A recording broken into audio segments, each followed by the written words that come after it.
Nakatira sa isang maliit na barangay sa Davao na kung tawagin ay Agdao, ang 11 taong gulang na bata na si Boyet. Ang kanyang lolo Efren na isang kilalang albularyo, ang tanging kasama na lang niya sa buhay matapos na maghiwalay ang kanyang mga magulang nung siya ay 4 na taong gulang pa lamang. Ganun pa man, kahit lumaking walang magulang, ay busog pa rin sa pagmamahal si Boyet mula sa kanyang lolo. Sa paaralan ay hinahangaan siya dahil sa talas ng kanyang isip at talino. Madalas ay nasa lumang silid-aklatan siya at nagbabasa ng mga aklat. Pakiramdam kasi ni Boyet ay napupunta siya sa iba't ibang lugar at mundo sa tuwing nagbabasa siya ng mga kwento. Ngunit kung may isang bagay na hindi gusto ng marami kay Boyet, yun ay ang pagiging pilyo at makulit niya. Dala na rin ng kanyang pagiging bata, kaya naging ugali na niya ang pagiging matigas ng ulo at mapaglaro sa ibang tao, lalo na sa mga nakakatanda sa kanya. Tuwing walang pasok sa paaralan, madalas ay nasa gubat si Boyet at naninirador siya ng mga ibon. Bukod sa pagbabasa, ay yun ang isa sa mga paborito niyang gawin. Isang tanghali ng Sabado, hindi mapakali si Boyet sa loob ng kanilang munting kubo.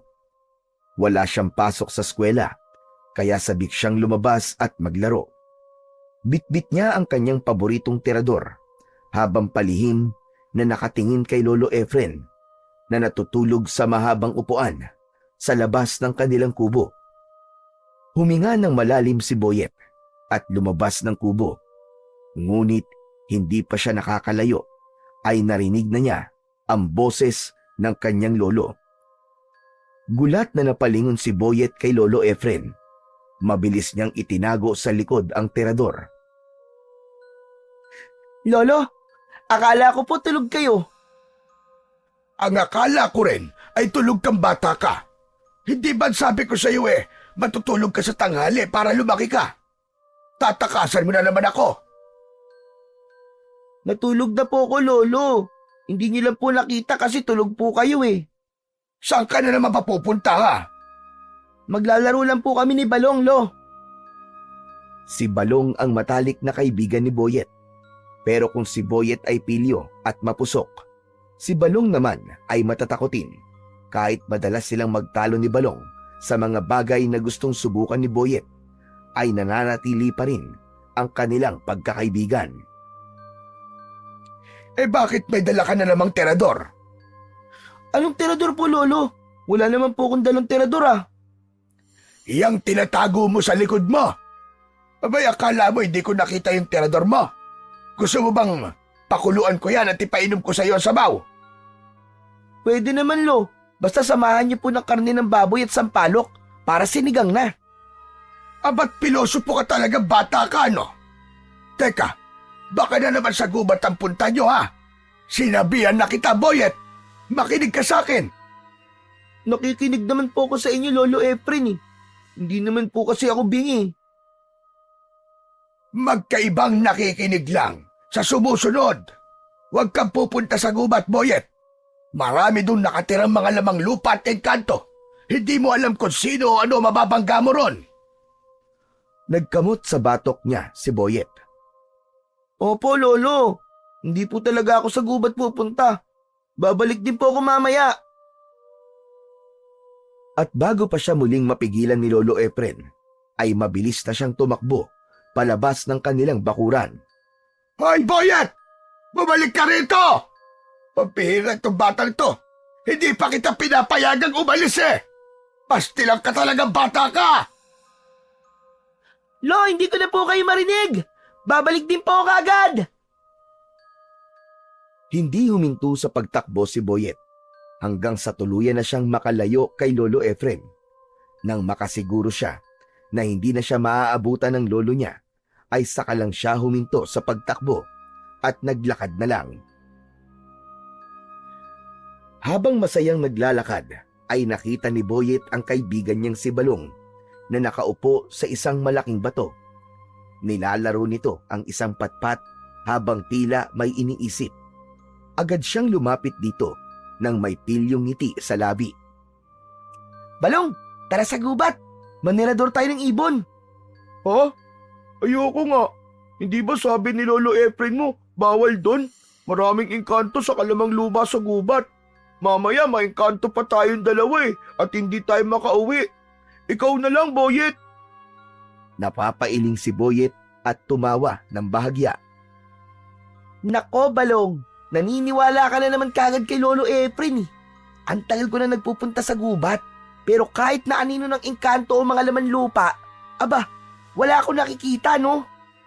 Paano kung hindi na nagpapakita sa'yo? Baka isang araw niyan, bigla ka na lang kunin ng mga yon. Sige ka. Sus, natatakot ka lang eh. Palibasa, duwag ka. Duwag! Hoy, hindi Hindi ako duwag. Ang tapang-tapang ko kaya. O sige nga, kung hindi ka duwag, bakit ayaw mo sumama sa akin sa gubat? Kasi, baka pagalitan tayo ni Lolo Efren eh. Hindi naman niya malalaman eh. Tara na, sumama ka na kasi. Ang dami mo pang arte.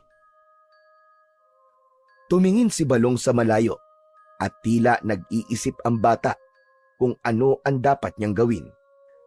Makalipas ang ilang sandali, ay marahan itong tumango at bumaba mula sa pagkakaupo sa malaking bato. Nagkibit balikat siya at bumuntong hininga. Sige na nga, sasama na nga ako sa'yo. Pero saglit lang tayo, Boyet ha. Ayokong abutan tayo ng gabi dun at mapapagalitan ako ng nanay ko. Oo na, oo na. Uuwi rin tayo kapag nakatirador na ako ng kahit 3 ibon lang. Matapos yun, ay magkasama ng naglakad ang magkaibigang Boyet at Balong papunta sa gubat. Makalipas lang ang ilang minuto, ay narating na ni na Boyet ang tahimik at masukal na gubat. Marami roong nagtataasang punong kahoy at ang lupa ay natatabunan ng makapal na mga tuyong dahon. Walang masyadong nagpupunta ron dahil sa mga kwentong ipinakalat ni Lolo Efren tungkol sa mga engkanto at lamang lupang naninirahan doon. Dahil sa pagiging kilalang albularyo ng matanda, marami ang naniwala at iniwasan ang gubat na yon. Pero para kay Boyet, may kung anong humahatak sa kanya papunta sa gubat. Pagdating sa isang bahaging may mga mabababang puno, agad na inihanda ni Boyet ang kanyang tirador. Kumuha siya ng isang maliit na bato at tahimik siyang nagmasid upang maghanap ng ibon sa paligid. Napansin niyang may ilang maya na namamahinga sa isang payat na sanga. Nakangisi niyang ipinasok ang bato sa goma ng tirador.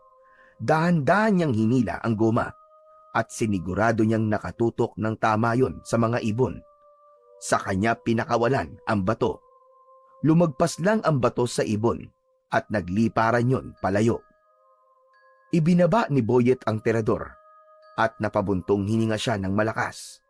Walang isa man lang sa mga ibong tinarget niya ang tinamaan. Napangiwi siya sa inis at bahagyang tinadyakan ang lupa. Buwisit! Ano ba naman yan? Wala man lang akong tinamaan ng isa. Nakamasid lang si Balong sa kanya at wala itong imik. Hindi sumuko si Boyet. Patuloy siyang naglakad sa loob ng gubat. Nakasunod lang sa kanya ang kaibigan niyang si Balong. Makalipas ang ilang minuto, nakahanap si Boyet ng panibagong target. Isang grupo ng maya na dumapo sa isang mababang sanga. Mabilis niyang hinugot ang kanyang tirador. Nilagay ang bato at tinutok yun ng maayos sa mga ibon. Sa isang iglap, pinakawalan niya ang bato at isang ibon ang bumagsak sa lupa, habang ang iba naman ay lumipad na palayo. Umikot ang mata ni Boyet sa paligid at agad siyang dumampot ng isa pang bato. Nang makakita siya ng isa pang ibon sa isang puno, ay tinirador niya yon. Tinamaan din yon at bumagsak sa lupa. Masayang naglakad si Boyet at hindi nagtagal ay napabaksak niya sa lupa ang pangatlong ibon gamit ang kanyang tirador. Ayos! Ang galing ko talaga! 3 na! Ang galing ko talaga manirador ng ibon. Nakita mo ba yon, Balong? Oo, nakita ko. Hindi naman ako bulag eh. Eh di kung ganun, uuwi na tayo. Sabi mo kanina kapag 3 na ang nakuha mo, ay uuwi na tayo. Ngumisi lang si Boyet at umiling. Mamaya na! Ikaw naman ang aga-aga pa eh. Sayang naman yung oras. Saka ngayon pa lang ako ginaganahan eh. Napabuntong hininga si Balong at nagpatuloy sila sa paglalakad. Hindi na namalayan ni Boyet ang paglipas ng oras. Maya-maya pa ay nagulat siya nang biglang dumikit si Balong sa kanya at humawak sa kanyang braso. Bumiksi si Boyet at may pagtatakang tumingin sa kaibigan. Hoy, ano ka ba, Balong? Ano bang ginagawa mo? Bakit kung makadikit ka sa akin ay parang nakakakita ka ng multo? Boyet! Boyet! Parang hindi maganda yung pakiramdam ko. Parang may nakatingin sa atin kanina pa. Hindi mo ba yun nararamdaman? Alam mo ba kung ano nararamdaman ko ngayon? Ano? Naiirita ako sa'yo. Lumayo-layo ka nga sa akin. Kung ano-ano kasing iniisip mo eh. Kaya palagi ka natatakot eh. Tumahimik ka na ah. Mamaya yung bibig mo na ang titiradurin ko. Lumingon si Balong sa paligid. Bakas sa mga mata nito ang takot, ngunit hindi yun binigyan ng pansin ni Boyet.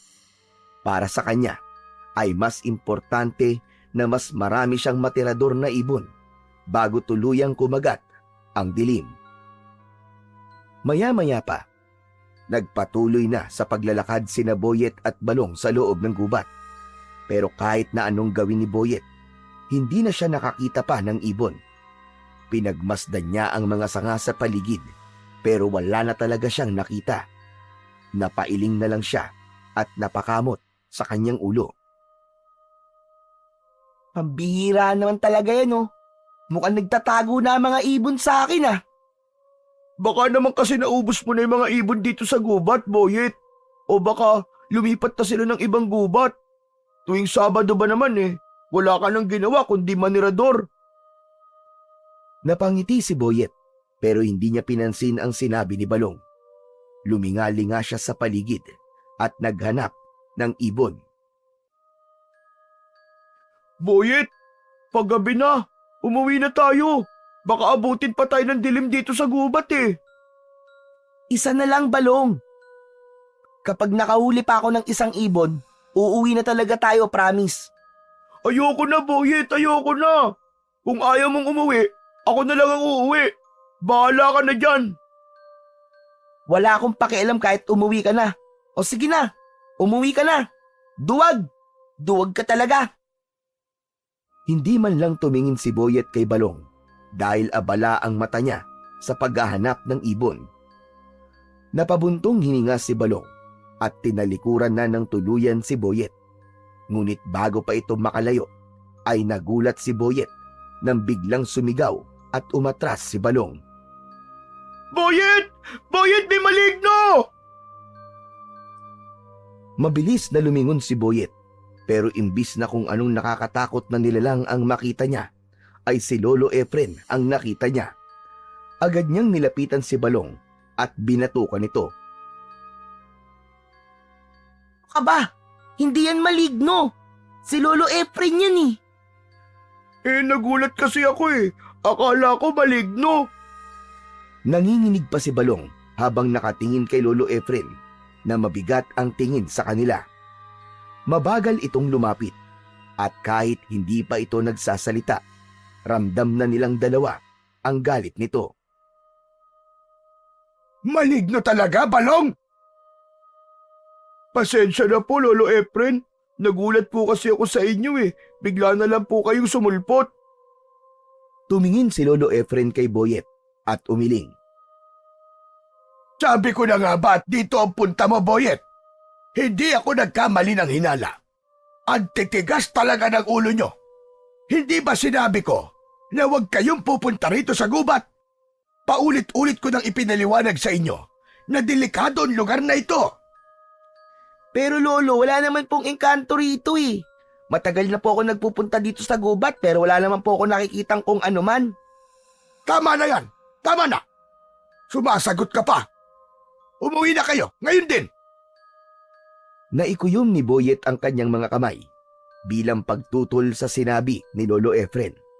Pero wala siyang nagawa kundi sundin ang matanda kahit labag sa loob niya. Tahimik siyang naglakad pauwi kasama ang kaibigang si Balong habang si Lolo Efren naman ay nasa likuran lang nila. Kinagabihan, tahimik ang buong kubo habang sabay na kumakain sina Boyet at Lolo Efren ng hapunan. Ang maasim at mainit na sinigang na bangus ay nagbigay ng init sa malamig na gabing yun. Pero hindi yun sapat para mapawi ang bumabagabag sa isip ni Boyet. Matagal niya nang pinag-isipan ang sinabi ng kanyang lolo tungkol sa gubat. Pero hindi pa rin siya kumbinsido. Kaya naman, nagpasya na si Boyet na basagin ang katahimikan sa pagitan nila ng kanyang lolo. Lolo, paano niyo po nalaman na maraming engkanto at lamang lupa po dun sa gubat? Bakit mo naman tinatanong? Kasi po, ilang beses na po akong pumupunta ron pero kahit kailan po, wala po talaga akong nakikita o nararamdaman na kakaiba. Kung talagang may lamang lupa o engkanto po dun, bakit hindi ko po sila nakikita? Kahit isang beses man lang. Hindi agad sumagot si Lolo Efren. Kumuha ito ng isang piraso ng bangus at nilagyan ng konting sabaw ang kanin bago sumubo. Napabuntong hininga si Lolo Efren at saka tumingin kay Boyet. Ayoko na magpaliwanag pa, Boyet. Pero tandaan mo, hindi basta-basta nagpapakita ang mga yon. Hindi mo alam kung kailan mo sila matatapakan o masasaktan nang hindi mo sinasadya. At kapag nangyari yon, sigurado kung may masamang mangyayari sa'yo. Yun ang iniiwasan kong mangyari. Dahil may mga lamang lupa na malupit kapag nagparusa at hindi kaya ng kaalaman ko sa panggagamot. Pero lolo, paano niyo po nalaman na may mga ganun nga sa gubat? May nakita na po ba kayong engkanto o kaya ay lamang lupa doon? Hindi na mahalaga kung paano ko nalaman. Ang mahalaga, sundin mo ang sinasabi ko sa'yo. Huwag ka nang babalik sa gubat na yon kahit kailan. Alam ni Boyet na hindi na niya mapipilit pa ang kanyang lolo. Tumango na lang siya at nagpanggap na sang-ayon sa sinabi nito. Opo lolo, hindi na po ako babalik sa gubat. Promise. Aasahan ko ang pangako mong yan, Boyet. O sige na, tapusin mo na yung pagkain mo at pagkatapos maghugas ka na ng pinagkainan natin. Ipinagpatuloy ni Boyet ang pagkain, ngunit sa isipan niya ay alam niya na hindi pa rin siya hihinto sa pagpunta sa gubat dahil dun lamang niya pwedeng gawin ang pagtirador sa mga ibon. Sa kabila ng pangako ni Boyet na hindi na babalik sa gubat, ay patuloy pa rin siya sa pagpunta ron tuwing wala siyang pasok sa eskwelahan. Mas naging maingat siya at siniguro niya na sa tuwing magtutungo siya ron ay hindi malalaman ni Lolo Efren. Itinago na rin niya ang kanyang tirador sa likod ng kanilang lumang aparador upang maiwasan ang posibilidad na sirain o itapon yun ng kanyang lolo. Sa bawat pagpasok ni Boyet sa gubat, isang hindi maipaliwanag na pakiramdam ang palaging bumabalot sa kanya. Para bang hinihila siya ng kagubatan at tinatawag siya upang manatili roon. At sa tuwing naroroon siya, gumagaan ang kanyang pakiramdam. Isang bagay na hindi niya maipaliwanag. Isang linggo ng umaga, gaya ng inaasahan, dagsa ang mga tao sa bahay ni Boyet upang magpagamot kay Lolo Efren. Dahil sa malamig na panahon, marami sa taga-barangay nila ang nilagnat at inuubo. Kaya abala ang matanda sa paghahanda ng mga halamang gamot at pagbibigay ng lunas sa mga taong may sakit. Habang walang nakatingin, mabilis na kinuha ni Boyet ang kanyang tirador mula sa pinagtaguan niya sa likod ng lumang aparador. Maingat siyang lumabas ng bahay at siniguro niyang hindi siya mapapansin ni Lolo Efren. Nang sandaling makarating na siya sa gubat, ay may bumalot na kasabikan sa kanya. Agad na sinimulan ni Boyet ang paninirador ng mga ibon. Sinipat niya ang una niyang target na isang maya na nakadapo sa isang sanga.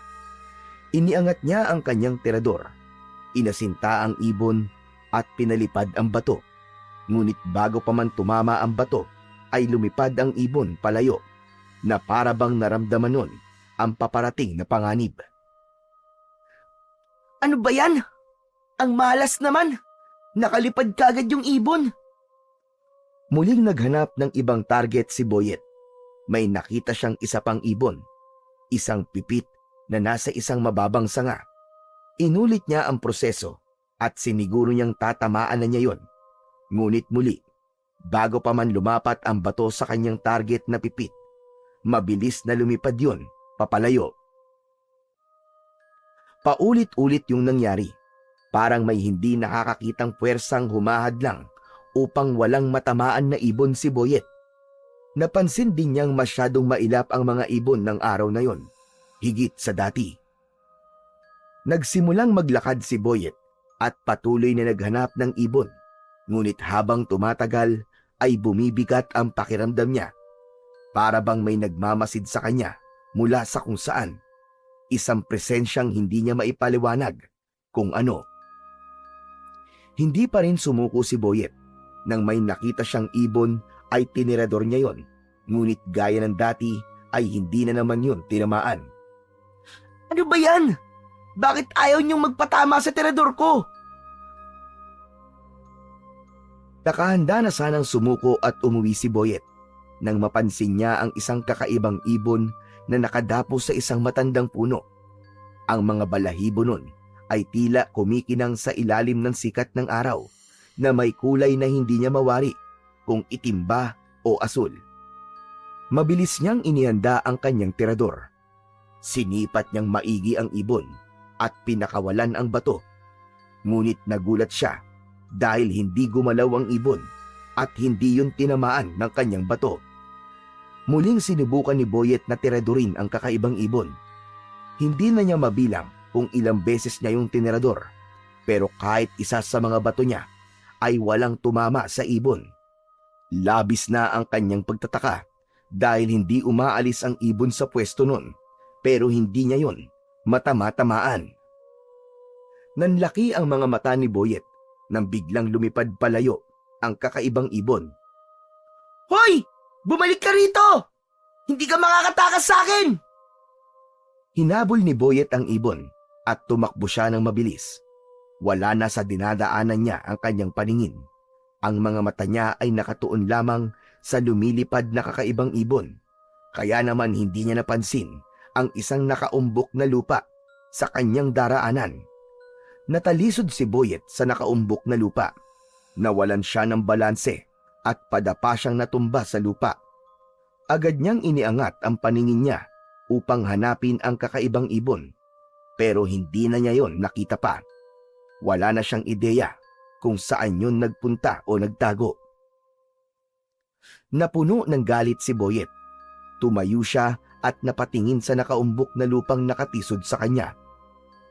Dahil sa matinding inis na hindi niya natirador ang kakaibang ibon, ay ibinaling niya ang galit sa nakaumbok na lupa. Buwisit ka! Buwisit ka! Ikaw ang may kasalanan kung bakit nawala yung ibon na yon. Ang dapat sa'yo, sirain!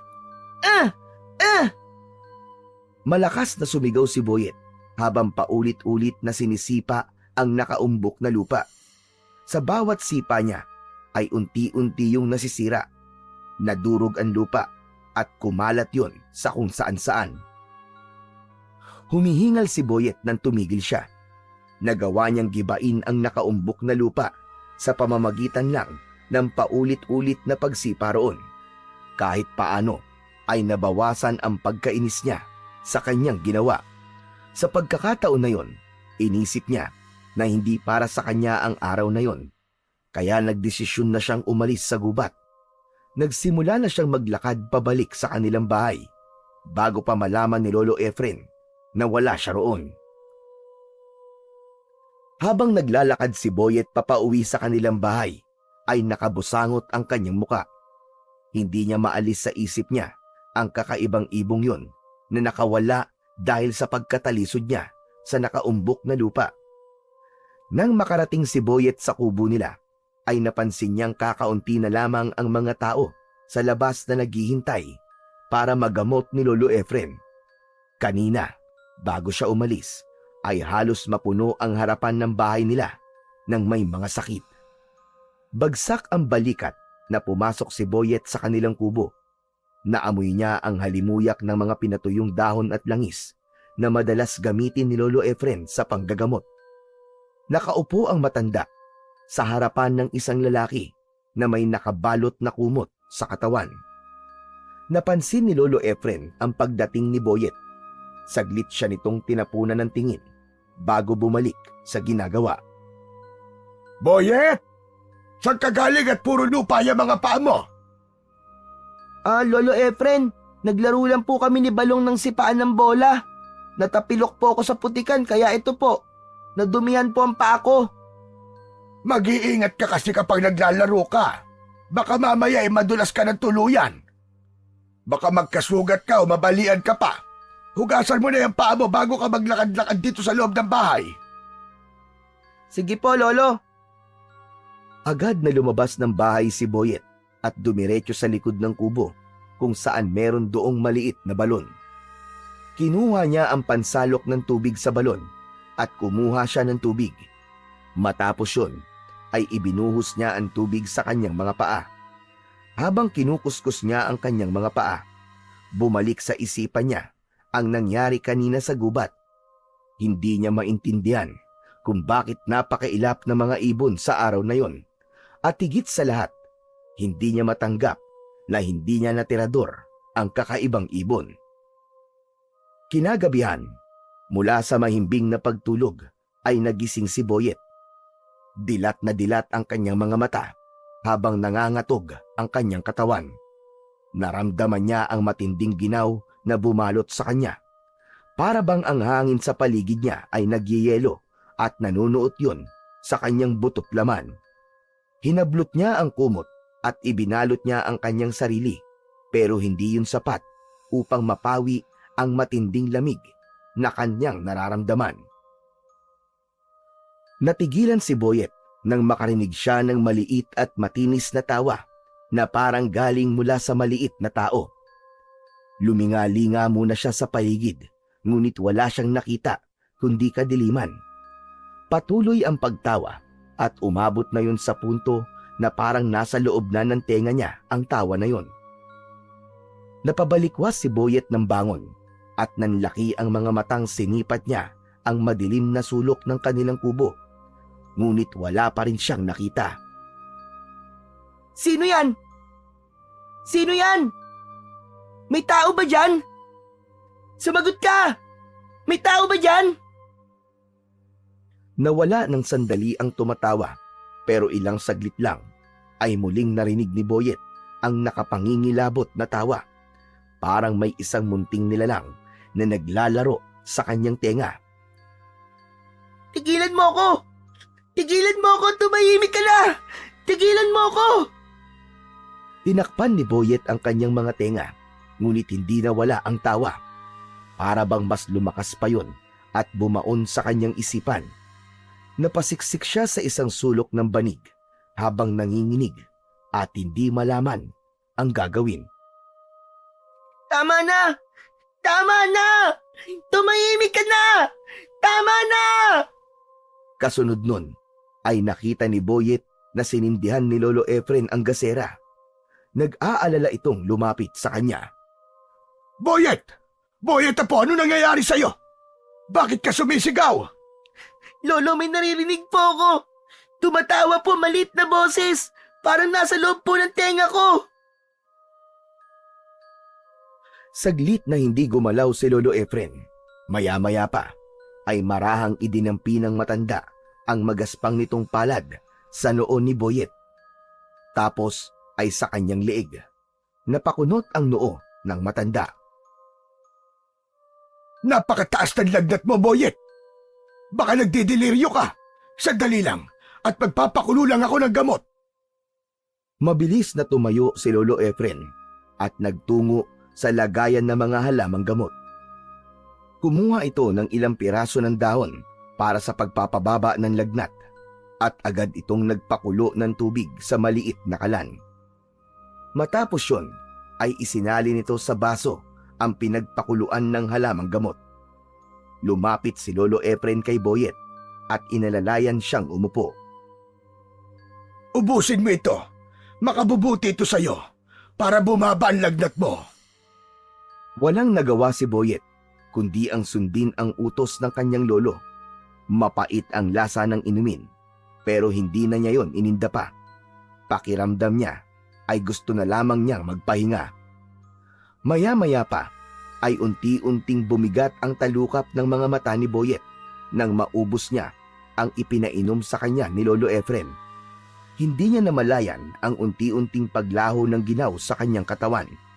Unti-unting humina ang nakakabinging tawa sa kanyang isipan hanggang sa tuluyan siyang makatulog. Kinabukasan ng umaga, maaga ring nagising si Boyet dahil Lunes na naman. May pasok siya sa eskwelahan. Pinakiramdaman niya ang sarili. Dinaman niya ang kanyang noo at leeg. Napangiti siya dahil hindi na siya mainit at napatunayan niya na epektibo talaga ang mga halamang gamot ng kanyang Lolo Efren. Inalis na ni Boyet ang kumot na nakabalot sa kanyang katawan. Ngunit natigilan siya nang makita niya na namamaga ang kanyang mga paa at naging doble ang laki nun. Gumapang ang takot sa buo niyang katawan hanggang sa kumawala sa lalamunan niya ang isang malakas na sigaw. Lolo! Lolo! Lolo, tulungan mo ako, Lolo! Hindi nagtagal ay humahangos na pumasok si Lolo Efren sa kubo. Dumiretso ito sa maliit nilang kwarto. Ano ba nangyari sa'yo, Boyet? Aba, Diyos ko! Ano nangyari sa mga paa mo? Bakit parang paa na yan ng higante? Hindi ko rin po alam, Lolo. Pagising ko po ganyan na yan eh. Lolo, tulungan niyo po ako. Tulungan niyo ako, Lolo. Lumapit si Lolo Efren at tinignan nito ang malaking paa ni Boyet. Maingat nitong hinawakan ang paa niya, sabay tingin sa kanya. Masakit ba, Boyet? Hindi naman po, Lolo, pero anong gagawin natin? Baka po hindi na gumaling ang paa ko. Paano po ako makakapasok sa school? Hindi na po magkakasya ang tsinelas ko.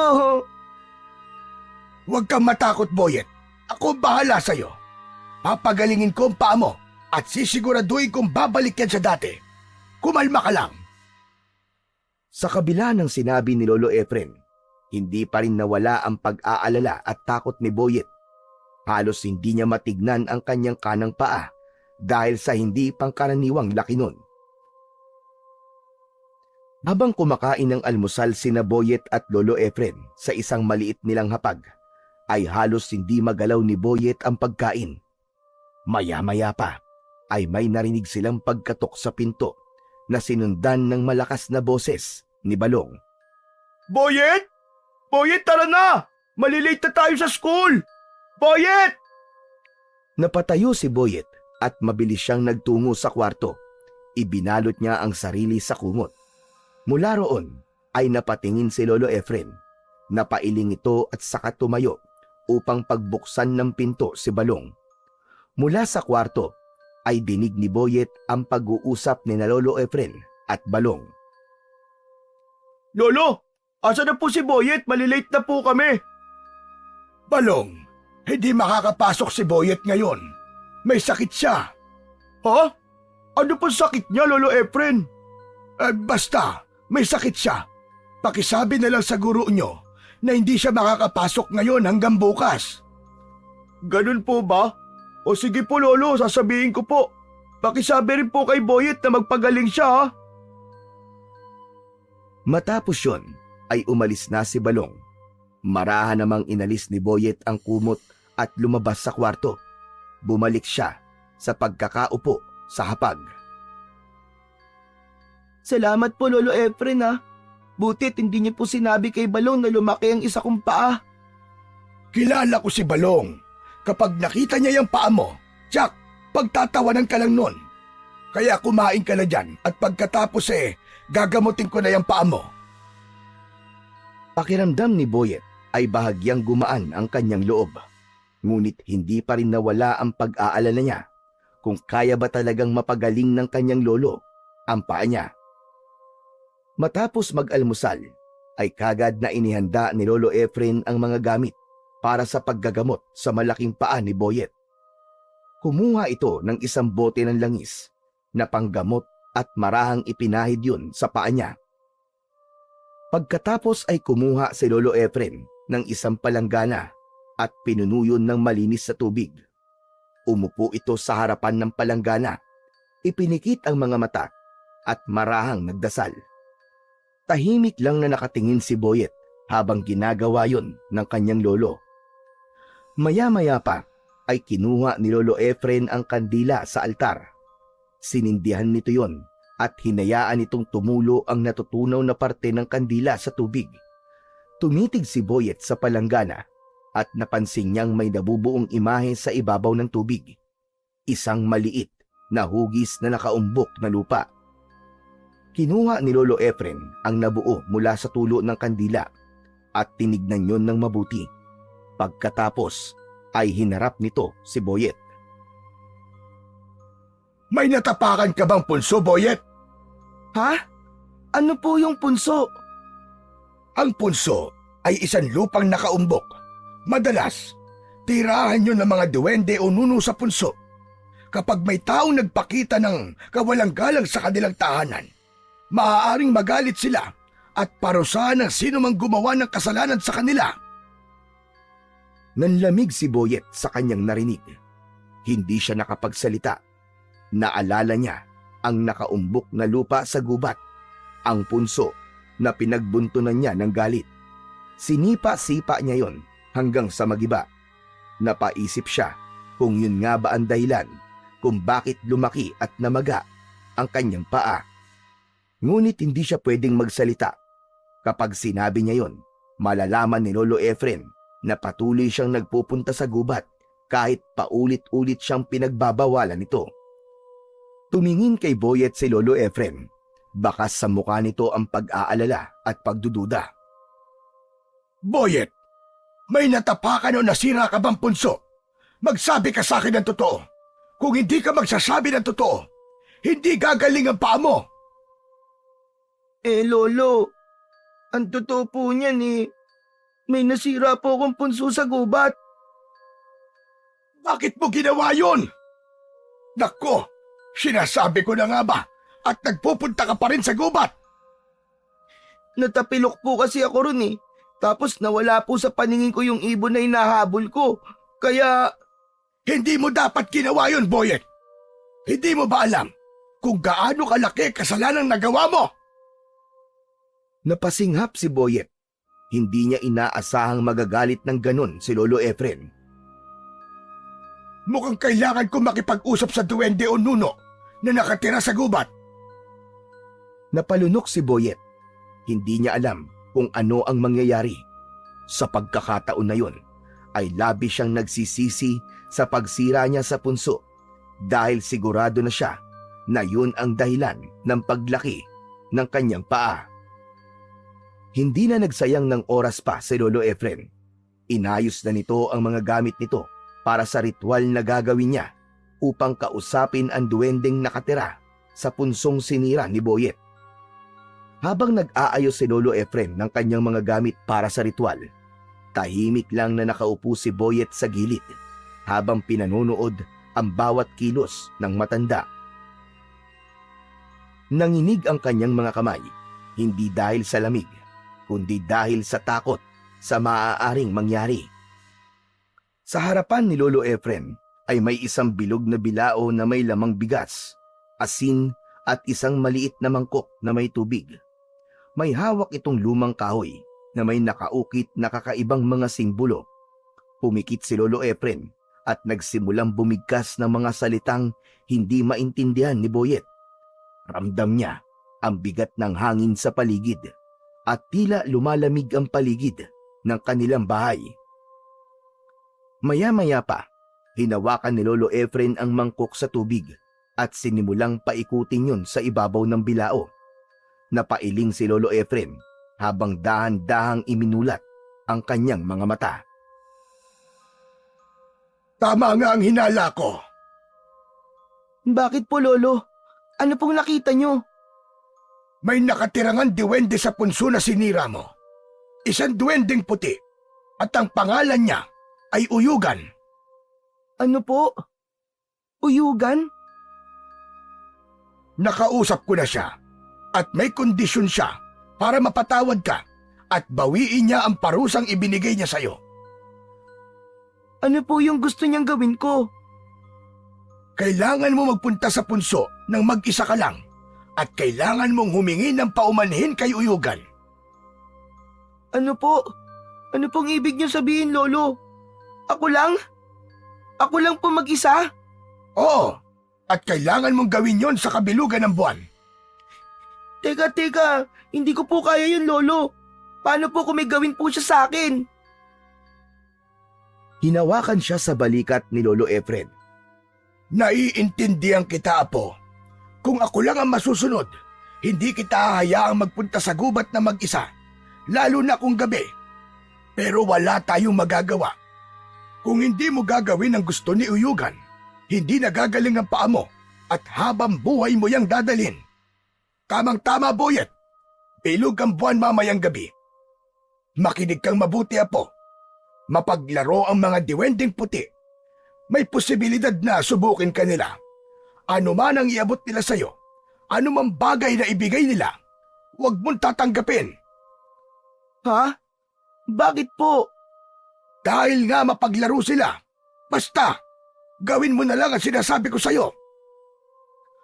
Lalong nanghina si Boyet. Alam niyang wala na siyang magagawa kundi gawin ang gusto ng diwende dahil kung hindi, baka habang buhay na siyang may malaking paa. At ang mas nakakatakot pa, hindi niya alam kung ano ang naghihintay sa kanya sa gubat mamayang gabi. Pagsapit ng gabi ay hindi mapakali si Boyet. Sa labas ng bahay, naghihintay na si Lolo Efren na may hawak na gasera.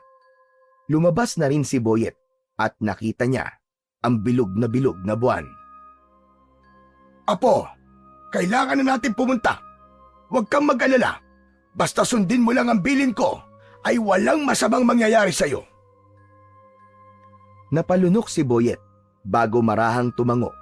Sinubukan niyang lakasan ng loob habang naglalakad sila papunta sa gubat. Ngunit hindi niya mapigilan ang panginginig ng kanyang mga kamay. Pagdating nila sa bungad ng gubat, tumigil si Lolo Efren. Hindi na ito nagpatuloy sa paglalakad. Lolo, bakit po kayo huminto? Hanggang dito na lamang ako, Apo. Ano po? Ibig niyo sabihin, hindi niyo po ako sasamahan sa gubat? Hindi pwede, Apo. Yan ang kondisyon ni Uyugan. Kailangan mong gawin ito ng mag-isa. Lalong lumakas ang kabog sa dibdib ni Boyet. Napatingin siya sa madilim na gubat sa kanyang harapan. Lolo, paano po kung may gawin po siya sa akin? Huwag kang matakot. Basta pagdating mo sa punso, buong puso kang humingi ng tawad. Kapag nagawa mo na yon, umalis ka na kagad at bumalik sa akin. Lolo, hindi po ba talaga kayo pwedeng sumama? Natatakot po ako eh.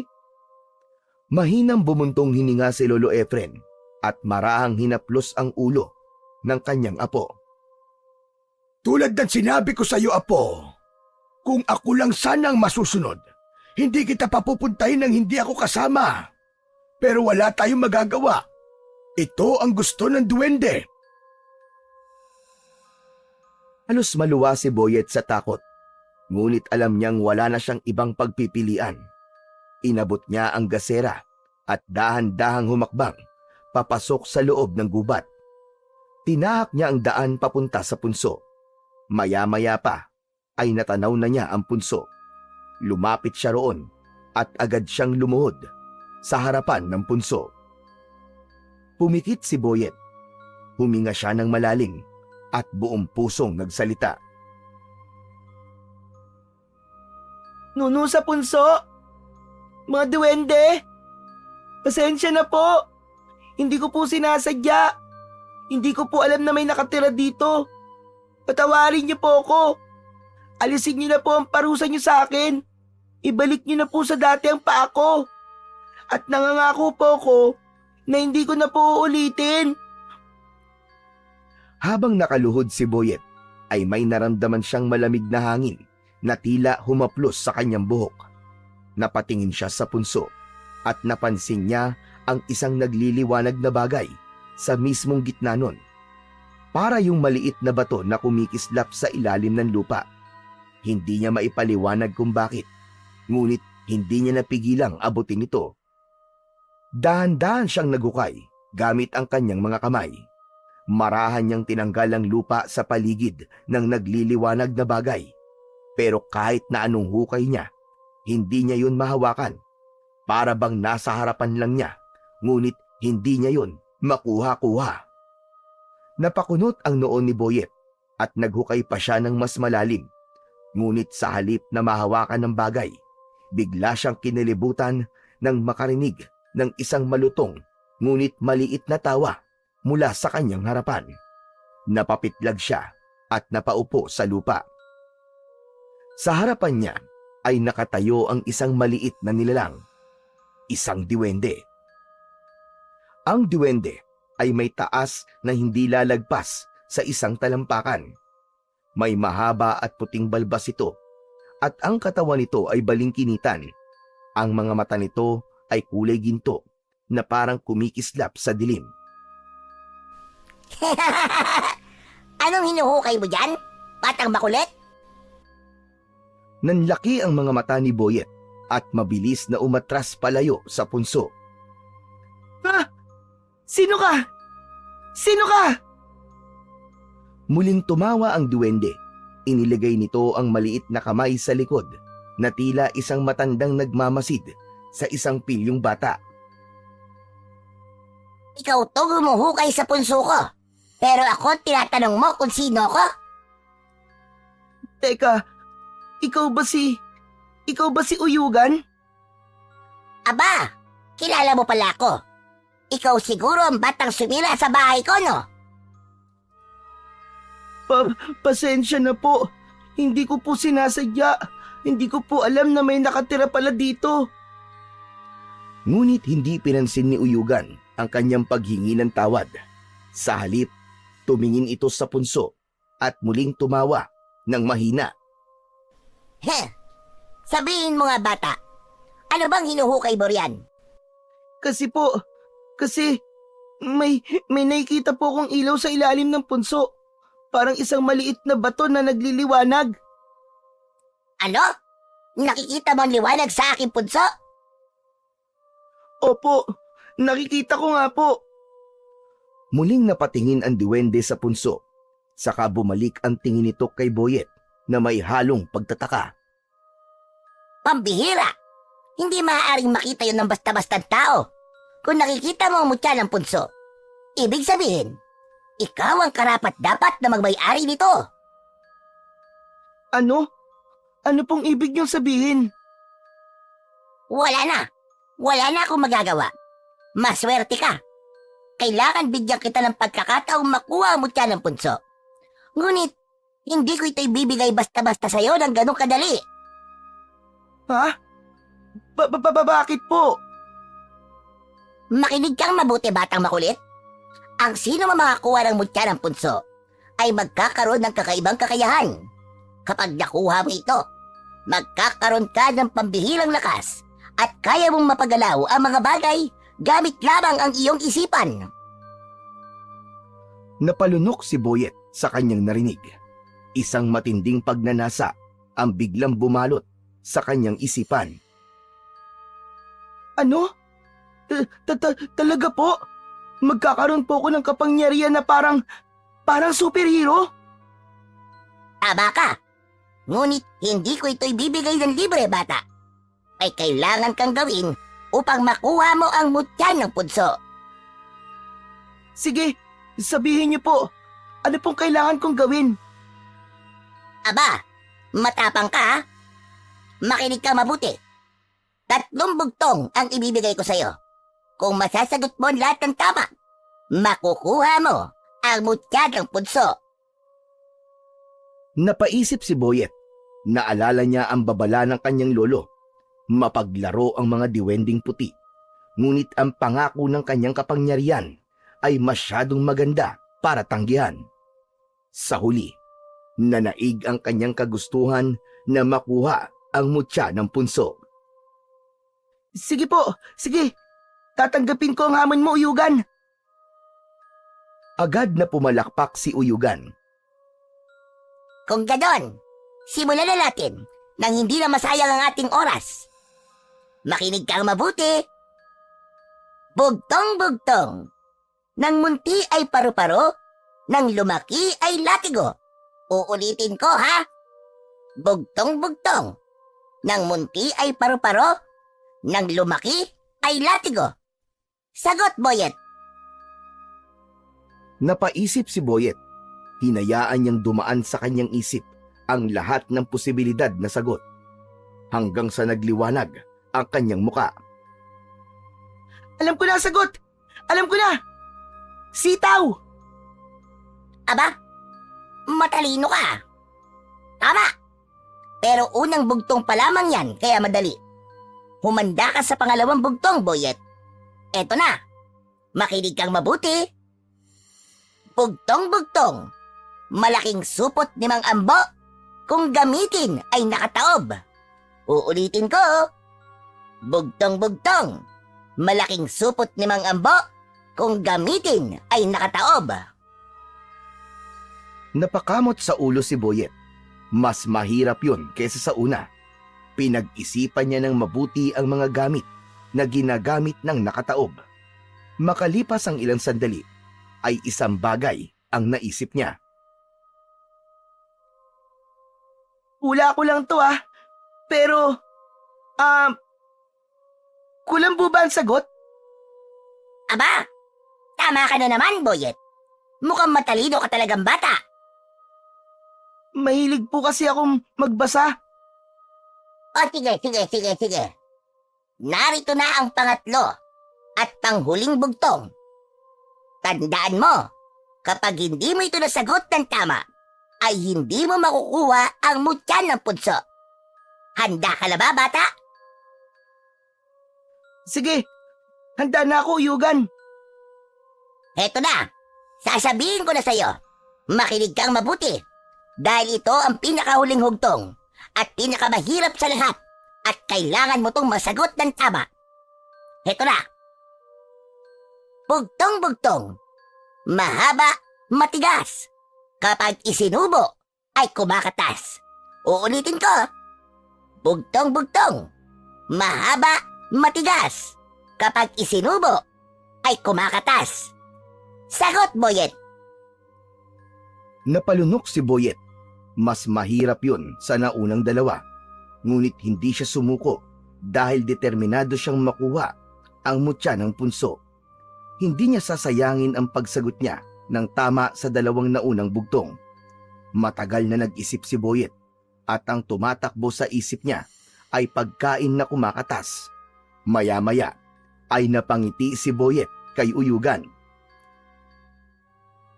Aba, teka. Anong ibig sabihin ng ngiting yan, bata?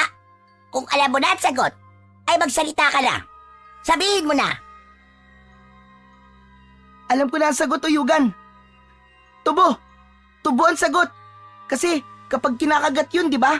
Kumakatas. Ay, nako. Matalido ka nga talaga. Tama ka na naman. Masyado kitang minaliit at hindi pa rin ako makapaniwala na ikaw ang pinili ng mutya na magmay-ari nito. Pero tulad ng ipinangako ko sa'yo, maaari mo nang kunin ang mutya ng punso. Ikaw na ang nagmamay-ari nito. Masayang kinuha ni Boyet ang mutya. Sa pagkakataong yun, ay madali niya na yung nakuha. Agad niyang dinampot ang mutya ng punso at pinagmasdan. Isa yung maliit na itim na bato, ngunit sa loob ay parang may nakakulong na liwanag na kumikislap-kislap. Napakaswerte mong talaga. Lagi mo lang itong tatandaan, bata. Gamitin mo lang ang mutya ng punso sa kabutihan. At huwag na huwag mong hahayaan na mapasa kamay ito ng iba. Lalong-lalo na ng may masamang hangarin. Opo, tatandaan ko po yan palagi, pangako po. Pero, ano po bang mangyayari sa paa ko? Gagaling na rin po ba ito? Huwag kang mag-alala, bata. Bukas ng umaga, tuluyan ang gagaling ang iyong paa. Sana'y maging leksyon na sa'yo ang nangyari sa'yo. Hindi porkit hindi mo kami nakikita, ay hindi na kami bahagi ng mundong ito. Maging mapagmatsyag ka at talasan mo ang iyong pandama at respetuhin mo ang lahat ng nasa iyong paligid. Huwag na huwag ka lang uulit. Oo, pinapangako ko, Uyugan. Maraming salamat. O sige na, bata, makakalis ka na. At huwag mong kalilimutan ang aking mga sinabi. Unti-unting nawala ang diwende sa harapan ni Boyet. Isang malaking ngiti ang sumilay sa labi niya bago siya nagsimulang maglakad palabas ng gubat. Nadala ang mutya ng punso. Makalipas ang ilang minuto ng paglalakad, ay natanaw na ni Boyet si Lolo Efren sa hindi kalayuan. Medyo binilisan niya ang pagakbang at kahit nahihirapan siyang maglakad dahil sa malaki niyang paa, nang makalapit siya sa lolo niya, ay agad na bumakas ang pag-aalala sa mukha nito. Bakit ang tagal mo makabalik, Boyet? Kanina pa ako nag-aalala sa'yo. Pasensya na po, Lolo. Medyo naligaw po kasi ako eh. Ganun ba? O siya, hayaan mo na. Ang mahalaga ay nakabalik ka ng maayos. Nakahingi ka ba ng tawad sa punso? Opo, sinabi ko po na hindi ko po sinasadya. Sana po gumaling na po ang paa ko. Wala na tayong magagawa kundi ang maghintay. Kapag nagising kang magaling na ang paa mo, ibig sabihin, tinanggap nila ang paghingi mo ng tawad. Tahimik na tumango si Boyet.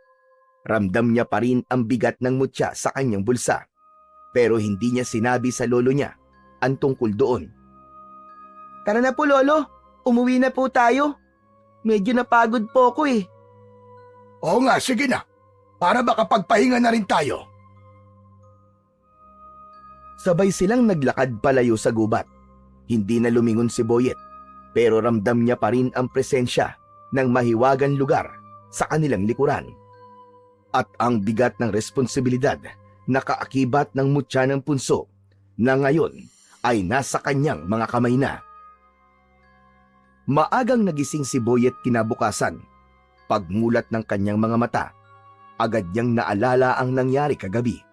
Ang punso, ang diwending si Uyugan, at ang mutya.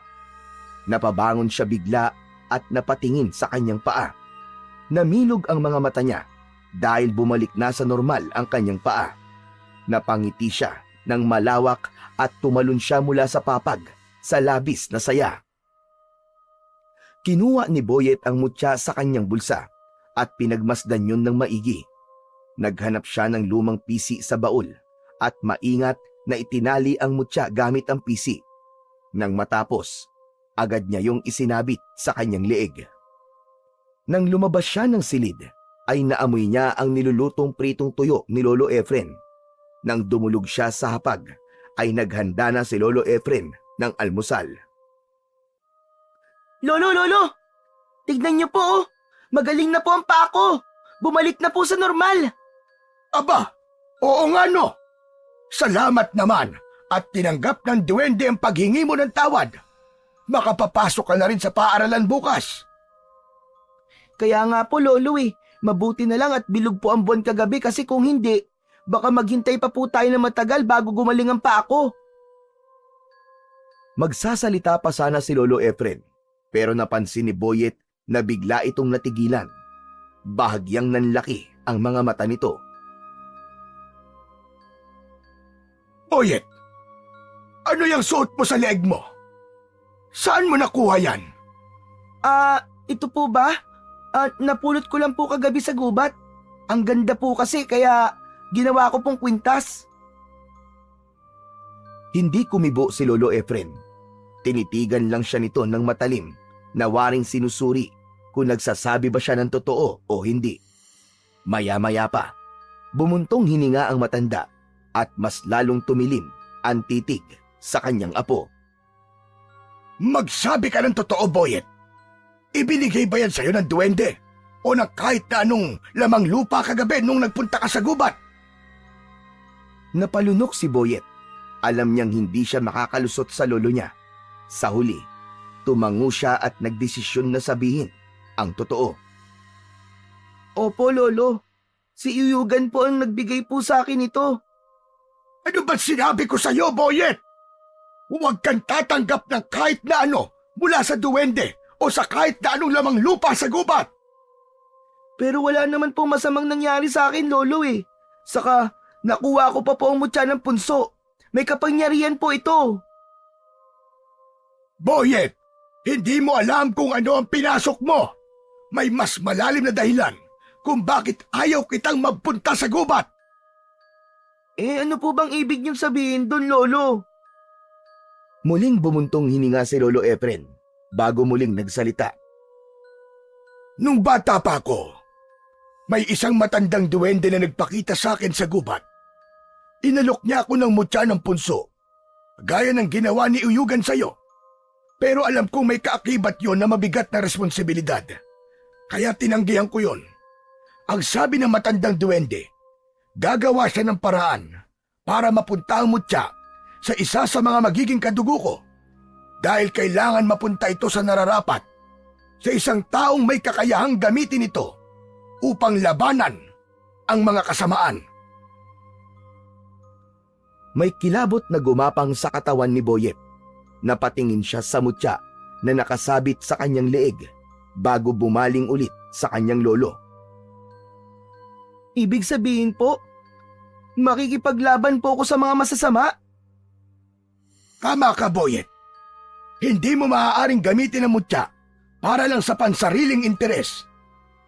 Pero Lolo, wala namang masama rito sa lugar natin ah. Tahimik naman po dito ah. Sa ngayon wala. Pero hindi natin alam kung hanggang kailan magiging tahimik ang lugar natin na ito. Maraming nilalang ng dilim ang nagnanais makuha ang mutya ng punso at hindi mo alam kung kailan sila darating para kunin yan sa'yo. Ano po? Pupuntahan po nila ako at kukunin tong mutya. Naku, kung ganun po, ibabalik ko na lang po to kay Uyugan. Ayoko po makipaglaban. Ngunit malungkot na umiling si Lolo Efren. Huli na ang lahat, Boyet. Nung tinanggap mo ang mutya, habang buhay na itong nakakabit sa'yo, ikaw na ang bagong magiging may-ari niyan habang buhay. Maliban na lang kung merong kukuha niyan sa'yo. Wala na tayong magagawa, Boyet, kundi sanayin ka kung paano gamitin ang kapangyarihan ng mutya. Lalong lumamig ang pakiramdam ni Boyet na pagtanto niya na hindi niya pala dapat tinanggap ang mutya ng punso. Ang buong akala niya kasi isang simpleng anting-anting lang yon. Pakiramdam niya ay pinasan niya ang isang napakabigat na kapalaran at responsibilidad na hindi niya alam kung kaya niyang dalhin. Sa loob ng mga sumunod na araw, tuwing walang pasok si Boyet sa paaralan, ay dinadala siya ni Lolo Efren sa gubat upang magsanay. Doon siya tinuruan ng kanyang lolo kung paano gamitin ng tama ang kapangyarihan ng mutya ng punso. Sa simula ay nahirapan siya. Hindi madaling kontrolin ang enerhiyang dumadaloy sa loob niya mula sa mutya. Ngunit sa patuloy na paggabay ni Lolo Efren, unti-unti niyang natututunan kung paano gamitin ang kanyang isip upang pagalawin ang mga bagay-bagay sa paligid. Isang umaga, nasa gitna siya ng pagsasanay. Nakapikit siya habang malalim ang paghinga. Sa kanyang harapan ay may isang tuyong sanga. Dahan-dahan niyang iniangat ang kanyang kamay at inisip niya na gumalaw ang sanga. Sa una, bahagyang umalon lamang ang tuyong dahon na nakakabit pa sa sanga. Ngunit hindi siya sumuko. Mas lalo niyang pinokus ang kanyang isip at sa isang iglap, lumutang ang sanga sa hangin. Napangiti si Boyet. Hindi siya makapaniwala sa kanyang nagawa. Lolo, napalutang ko na po yung sanga. Magaling, Boyet. Napakabilis mo matuto. Ipagpatuloy mo lang yan. Biglang lumakas ang ihip ng hangin. Naramdaman ni Boyet ang kakaibang enerhiya sa paligid na para bang may nakamasid sa kanila. Hanggang sa lumitaw si Uyugan sa kanilang harapan. Nakangiti itong nakatayo habang pumapalakpak. Magaling, magaling, magaling. Hindi nga nagkamali ang mutya sa pagpili sa'yo, Boyet. Ang bilis mong natutunang gamitin ang kapangyarihan nito. Mabilis na lumapit si Lolo Efren at hinarap si Uyugan. Hindi mo na dapat ibinigay ang mutya sa kanya, Uyugan. Napakabata pa ni Boyet para sa ganitong kabigat na responsibilidad. Kung tinanggap mo lang sana ang mutya noon, Efren, nung ibigay sa ito ng aking lolo, ay hindi sana ito napunta sa iyong apo. Isa pa, hindi sa edad na susukat ang pagiging tagapagtanggol. Balang araw, pasasalamatan niyo rin ako at ang mutya ng punso. At bago pa sila makasagot, isang malakas na ihip ng hangin na parang ipo-ipo ang bumalot kay Uyugan at sa isang iglap ay nawala ito na parang bula. Nanatiling nakatayo si Boyet at Lolo Efren sa gitna ng gubat. Napatingin si Boyet sa mutyang nakasabit sa kanyang leeg. Ngayon niya lalong naramdaman ang bigat ng kanyang kapalaran. Isang umaga, abala si Boyet sa paghahanda para sa pagsasanay niya sa gubat. Inilagay niya sa loob ng isang bag ang isang bote ng tubig at maliit na itak na palaging dala ni Lolo Efren tuwing pumupunta sila sa loob ng gubat. Habang sinusuri niya ang mutya ng punso na nakasabit sa kanyang leeg, ay biglang dumating si Balong. Boyet! Boyet! Buti nakita kita. Tara, maglaro tayo ng patintero. Kulang pa kami. Pasensya ka na, Balong ah. Hindi ako makakasama ngayon para maglaro eh. Ha? Bakit naman? May gagawin ka ba? Oo eh. May importante kasi akong gagawin. Pambira! Ano namang importante ang gagawin mo?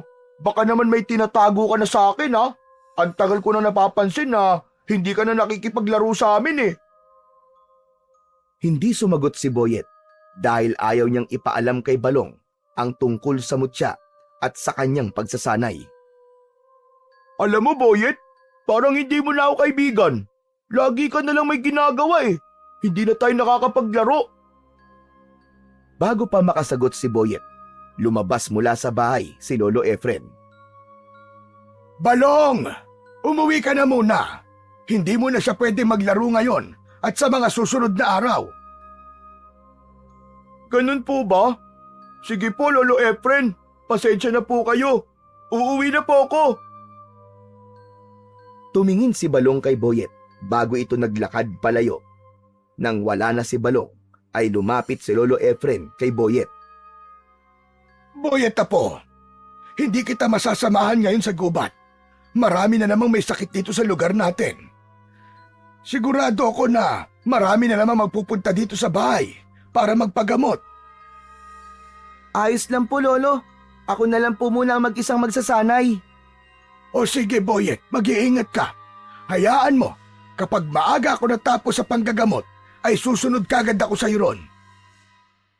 Tumango si Boyet at ipinagpatuloy niya ang paghahanda sa mga bagay na kailangan niyang dalhin sa gubat para sa kanyang pagsasanay.